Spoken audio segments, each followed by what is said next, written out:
오늘 역대상 19장 말씀을 통해서 말씀을 깨닫는 지혜와 응답받는 기도의 은총이 우리에게 넘치게 될 줄로 믿습니다. 지금 역대상은 다윗의 승전에 관해서 한창 진술하고 있습니다. 어제 18장에서는 블레셋 사람, 특히 가드를 물리쳤다라고 하는 내용이 나오고요.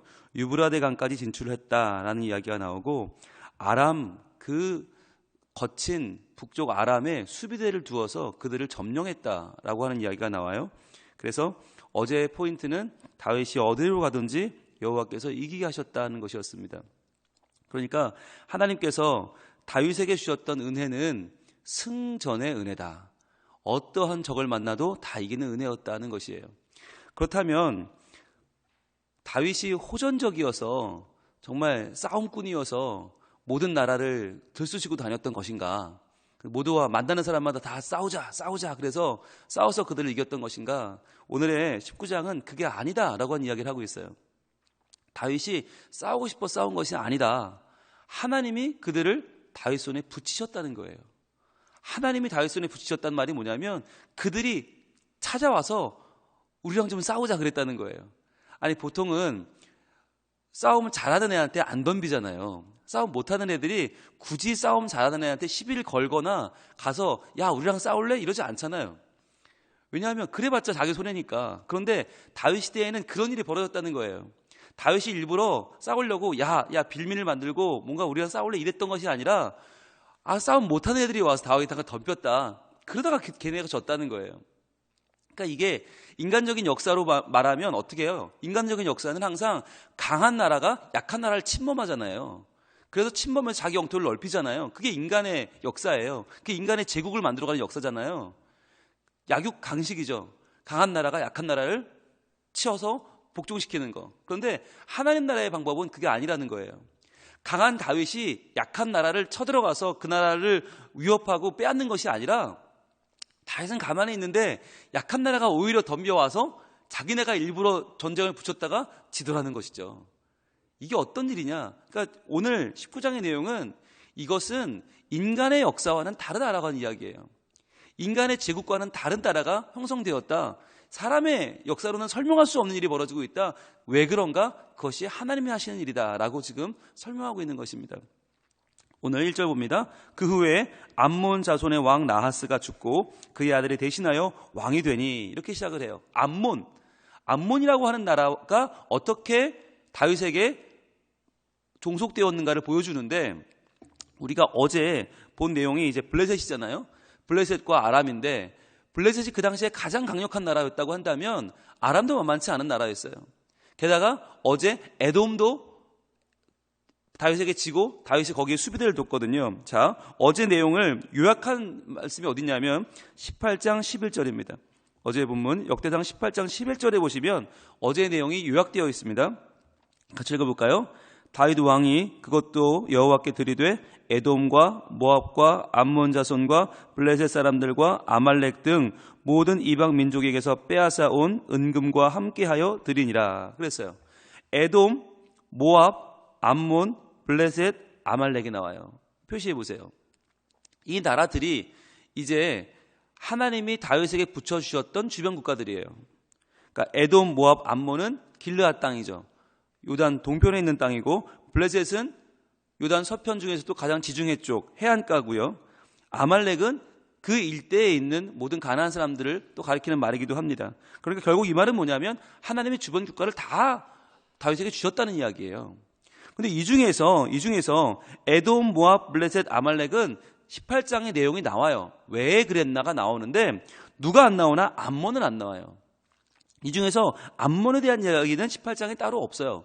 그걸 19장에 설명하는 거예요. 암몬은 어떻게 다윗에게 종속되었냐면 이라고 설명하는 거예요. 그래서 시간적으로 따지면 19장의 내용은 18장의 내용 이전에 있어요. 그런데 이것은 순서대로 기록된 것이 아니라 나라별로 어떤 사연으로 다윗에게 종속되었는지를 설명하고 있어요. 그래서 18장에 나온 암몬, 18장 11절에 나온 이 암몬 자손을 어떻게 이겼냐면 이라고 하는 설명이 19장과 20장인 거예요.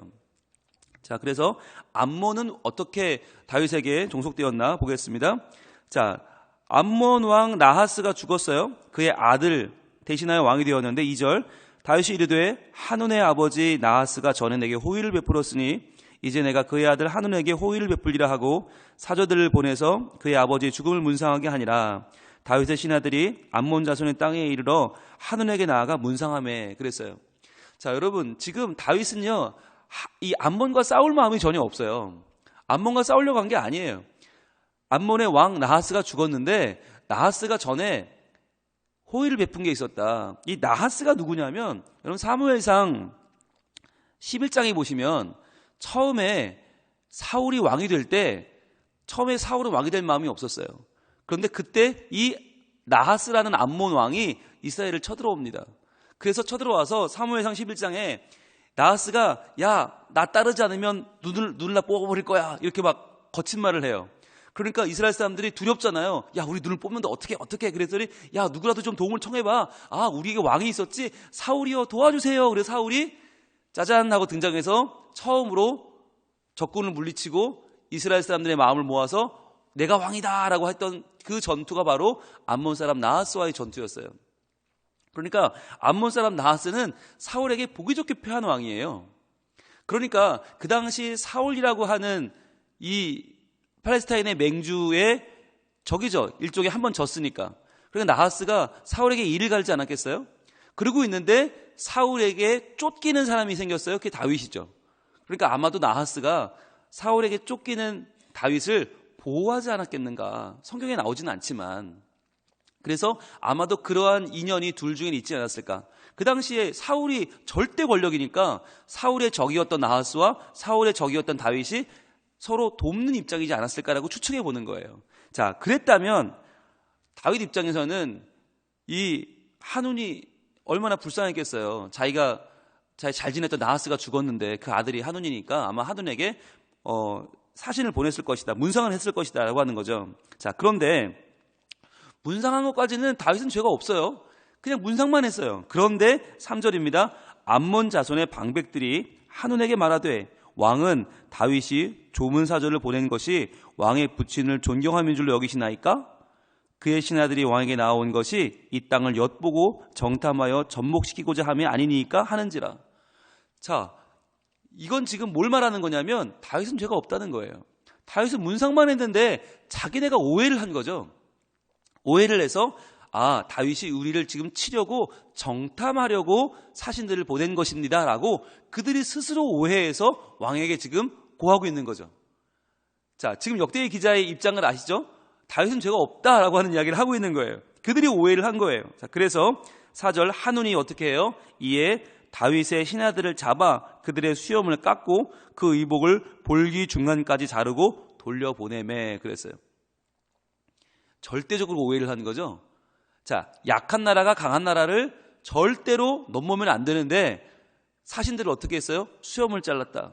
옷을 중간까지 짱동 잘라가지고 엉덩이가 드러나도록 했다. 이 말은 뭐냐면 그 당시에 수염은 우리나라도 그렇지만 수염이 뭔가요? 이게 남자의 권위입니다. 남자의 권위. 여자는 머리를 기르고요. 남자는 수염을 기릅니다. 게다가 수염을 기른다고 하는 것은 남자다운 남자라는 상징이거든요. 지금도 중동지방에서 남자가 수염이 없으면요, 혹시 저 사람 동성연애자 아니야? 라고 오해를 받는다고 해요. 그러니까 수염이 없으면 그 사람은 남성성이 없는 거예요. 거기다가 이 당시에 수염은 뭘 상징하냐면 자유인을 상징합니다. 그러니까 수염이 없으면 종인 거예요.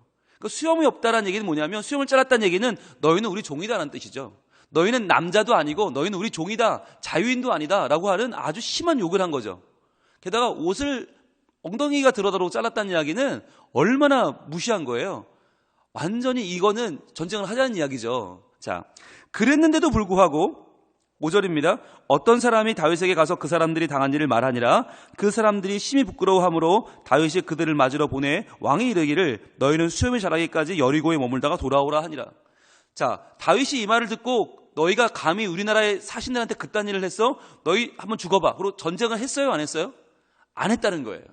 그러니까 역대의 기자의 의견은 뭐냐면 끝까지 다윗은 싸울 마음이 없었다. 이럴지라도 아니 약한 나라가 이렇게 도전을 해오면 도발을 해오면 응징해야 되는 거 아닙니까? 요즘으로 치면 미사일을 쏴도 몇 대를 쏴야 되는데 다윗이 끝까지 참았다는 거예요. 참고 어떻게 했느냐?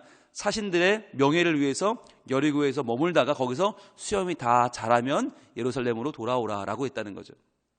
그러니까 다윗은 철저하게 신사적으로 나갔다 싸울 마음이 없었다는 거예요. 자, 그런데 6절입니다.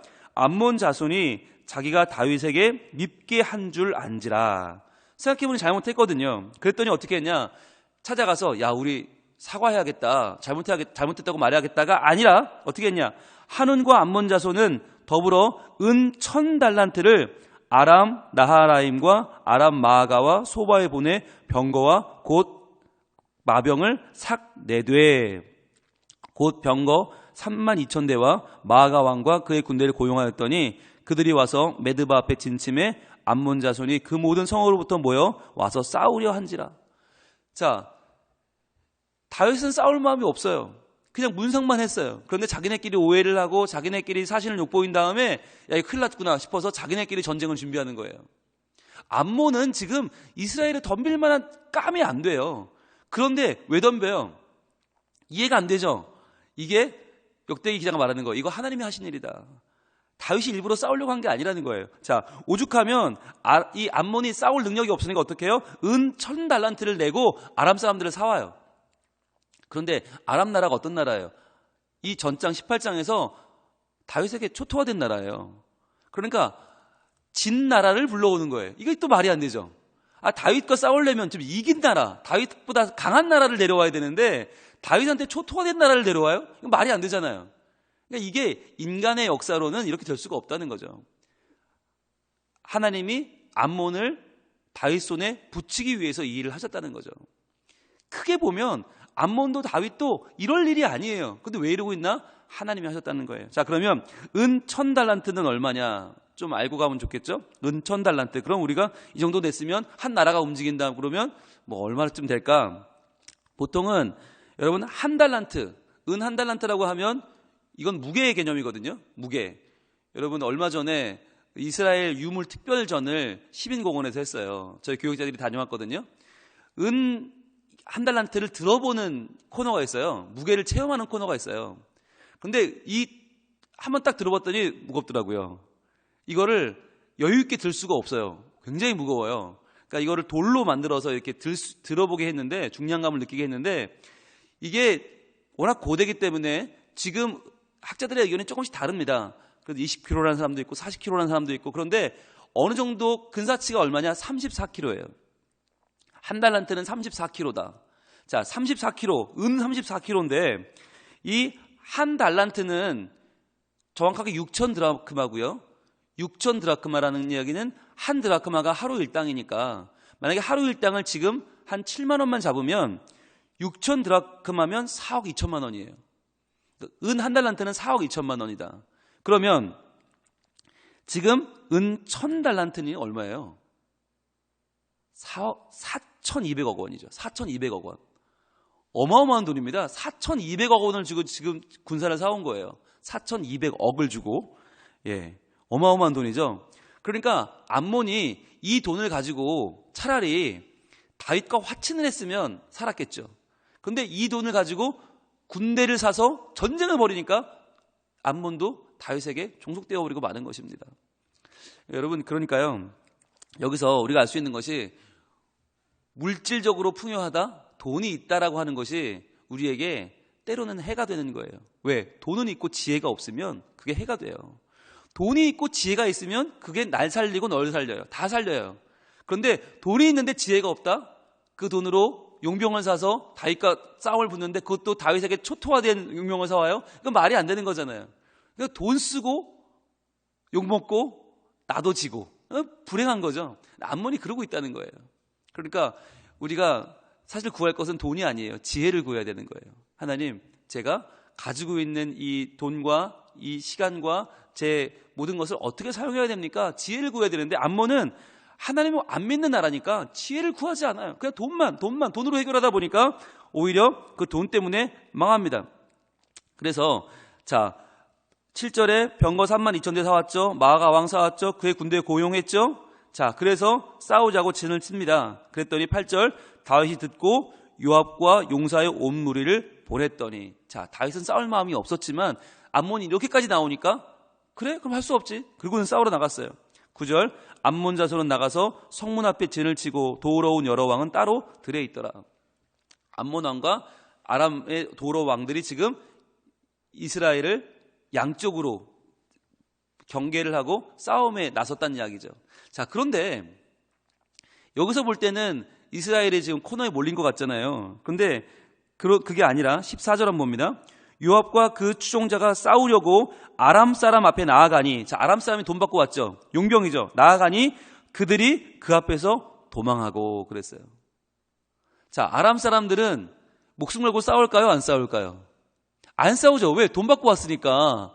돈은 다 받았잖아요. 이미 은천달란트 받았어요. 목숨 걸고 싸울 일이 없어요. 그러니까 요압이 이 다윗 군대가 와 하고 들어가니까 와 하고 도망가 버린 거예요. 그러니까 돈만 날린 거예요 지금. 그럼 그 사람들 도망갔어요. 그럼 암몬은 어떻게 돼요? 15절, 암몬 자손은 아람 사람이 도망함을 보고 그들도 요압의 아우 아비새 앞에서 도망하여 성읍으로 들어간지라. 이에 요압이 예루살렘으로 돌아오니라. 자, 요압과 아비새 형제가 싸우러 나갔더니 아람은 와 하고 도망가고요. 그걸 보고 암몬도 와 하고 도망갔다는 거예요. 이게 뭐예요? 돈만 날렸잖아요. 은천달란트 날리고 국제적으로 망신당하고. 이게 뭐예요? 하나님께서 하신 일이죠. 여러분, 인간적으로 보면 이게 말이 됩니까? 누가 이렇게 바보짓을 합니까? 돈 갖다 주고요, 전쟁 벌리고요, 그리고 도망치고요, 패하고요. 아니, 이런 역사가 어떻게 말이 돼요? 그런데 하나님께서 그 다윗 주변의 온 나라들을 다 그에게 지금 항복을 시키고 복종을 시키셨다는 거죠. 하나님이 하신 거란 말이에요. 그래서 하나님께서 하신 바로 그 일, 어제 18장 1절에 나왔죠. 그 후에 다윗이 블레셋 사람들을 쳐서 항복을 받고 라고 했던 그 항복이죠. 하나님께서 그들을 복종하게 하시고 항복하게 하셨다는 거죠. 하나님이 그들을 항복하게 하려고 이 모든 일을 만드신 거죠. 그래서 나하스가 죽었을 때 문상하게 하시고, 문상 온 사람들을 보고 오해하게 하시고, 오해를 해서 은천달란트 주고 사람 사오게 하시고, 사온 사람들이 도망가게 하시고, 암몬도 도망가게 하시고. 그래서 오늘 본문 19장 오늘 마지막 19절 이렇게 기록을 하고 있습니다. 하닷에셀의 부하들이 자기가 이스라엘 앞에서 패하였음을 보고 다윗과 더불어 화친하여 섬기고. 자, 이젠 아람 왕 하닷에셀도 이제 더 이상 안 되겠구나. 그래서 화친하여 다윗을 섬겨요. 그 후로는 아람 사람이 암몬 사람 돕기를 원하지 아니하였더라. 다시는 엉뚱한 짓을 하지 않았다. 당신 이 이스라엘을 두고 위쪽에는 아람, 그리고 동쪽에는 암몬이거든요. 이 둘이 만약에 연합했다면 마치 나당 연합군처럼 돼서 백제와 고려를 먹을 수 있는 그런 위치에 있어요. 그런데 이 두 나라가 다시는 협력하지 않았다. 왜겠어요? 하나님께서 다윗을 복주기 위해서, 하나님이 다윗을 지켜주기 위해서 이 주변 나라들이 다시는 힘을 합치지 못했다라고 하는 것이죠. 이렇게 해서 하나님은 다윗을 또 지켜주신 거예요. 다윗은 어떻게 했어요? 싸워보지도 않고 이겼어요. 한 번도 안 싸워보고 돈도 안 들이고 이겼어요. 그렇게 해서 두 나라를, 아람과 암몬을 다 자기 발 아래 두게 되었어요. 여러분, 이것이 하나님의 은혜입니다. 하나님의 은혜는요, 싸워서 피 흘려서 이기게 하시고 얻게 하시는 것이 아니라, 우린 가만히 있는데 자기네끼리 오해하고, 자기네끼리 군사 사오고, 자기네끼리 돈 내고, 자기네끼리 도망가고, 자기네끼리 이제는 다시는 너희 안 도와줘, 이렇게 된다는 거예요. 하나님께서 우리에게 주시는 은혜, 오늘 우리가 기도하면서 나아갈 텐데, 하나님 붙어 싸워 이기게 해주세요가 아니라, 하나님 우리의 대적들이 스스로 무너지게 하여 주옵소서. 우리의 대적들이 우리를 건드리고 우리와 싸우고 우리가 정말 죽기 살기로 붙어서 그들과의 전쟁을 치르는 것이 아니라 그들이 스스로 자멸하게 하여 주옵소서. 그래서 우리가 하나님을 섬기는 백성임을 모든 사람들이 알게 하여 주옵소서. 여러분, 우리가 일일이 붙어서 일일이 싸우고 일일이 전쟁하고 그러면요, 서로 상처가 많아요. 이겨도 상처가 많아요. 치면 더 크겠지만. 그러니까 이웃과의 관계, 사회와의 관계가 좋아질 수가 없어요. 그런데 우리가 싸우지 않고 이기면, 하나님이 도우시면, 우리가 손에 피를 묻히지 않고 우리가 악한 사람이 되지 않고도 이길 수 있는 방법이 있다는 거예요. 어떻게 하면 돼요? 하나님 편에 서면 돼요. 그리고 지혜로우면 돼요. 하나님이 주시는 하나님의 말씀에 귀를 기울이면 돼요. 그러면 다윗처럼 이렇게 누구도 해치지 않고 힘을 과시하지 않고도 이길 수 있다는 것이에요. 하나님이 다윗을 어디로 가든지 이기게 하셨다는 이야기는 그의 전쟁 능력을 말하는 것이 아니라 하나님과의 임재를 말하는 것입니다. 어느 편에 서는가 하는 거예요. 욕심의 편에 서는가, 돈의 편에 서는가, 내 계략 편에 서는가, 아니면 하나님 편에 서는가. 오늘날 우리에게도 이 말씀이 그대로 적용되는 줄로 믿습니다. 하나님 편에 서서 하나님께 기도하며 하나님께 내 인생을 맡겨서 하나님이 인도하시는 형통한 삶, 하나님이 도우시는 삶, 하나님이 책임지는 삶을 살아가는 우리 모두가 될 수 있기를 축복합니다. 기도하겠습니다. 하나님 감사합니다. 오늘 역대상 19장 말씀을 통해서 저희들 하나님이 도우시는 인생은 어떤 인생인가, 하나님이 도우시는 사람은 어떤 사람인가 다시 한번 생각해 보게 하시니 감사합니다. 하나님, 하나님이 도우시는 사람은 일일이 싸우고 일일이 붙고 일일이 흥분해서 일이 되는 사람이 아니라 하나님께서 자연스럽게 물 흐르듯이 일이 되도록 인도하시는 사람인 줄로 믿습니다. 하나님, 저희가 해야 될 것은 하나님 편에 서서 하나님께 지혜를 구하고 기도하는 일인 줄로 믿습니다. 하나님 도와주옵소서. 하나님 우리를 인도하여 주옵소서. 우리의 대적들이 스스로 자멸하게 하여 주옵소서. 그리하여 하나님 편에 선 우리가 세상 가운데에서 주님을 높이며 주님을 그 이름을 나누며 증거하며 살아가는 하나님의 사람들로 우뚝 서게 하여 주시옵소서. 오늘도 간절한 소원을 가지고 나와 기도하는 하나님의 자녀들의 기도를 들어주시고 그 삶 가운데 하나님이 함께 하시는 승리, 하나님 앞에 영광 돌리는 복된 날들이 펼쳐지게 하여 주시옵소서. 우리와 함께 하시는 주님을 찬양하오며 예수님 이름으로 기도합니다. 아멘.